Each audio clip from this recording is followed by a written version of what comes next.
একটা রাত, একটা ট্রেন আর একটা মেয়ে। চারপাশে সবাই থেকেও যেন কেউই ছিল না। 2002 সালের সেই রাতের ভিতর চাপা পড়ে আছে এমন এক ঘটনা, যেটা শুধু একটা মেয়ের নয়, আমাদের পুরো সমাজের বিবেককে জাগিয়ে তোলে।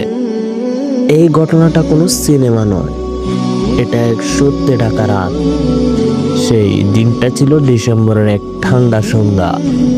ভারতের বিহার রাজ্যের এক ছোট্ট গ্রাম থেকে কলেজে ফেরত যাচ্ছিল 23 বছর বয়সী এক মেয়ে। মেয়েটির চোখে শত স্বপ্ন, ভবিষ্যতের হাজার পরিকল্পনা। সে ছিল পরিবারের বড় সন্তান। বাবার কাঁধে কাঁধ মিলিয়ে পড়াশোনার পাশাপাশি সংসারেরও খরচ সামলাতো সে।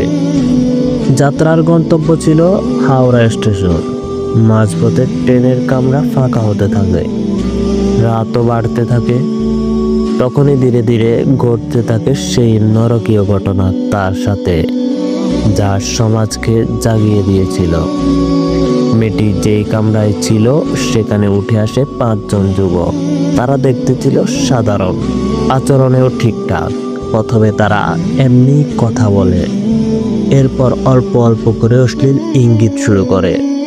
মেয়েটি ঘাবড়ে গিয়েছিল, তবুও নিজেকে শক্ত রাখার চেষ্টা করেছিল।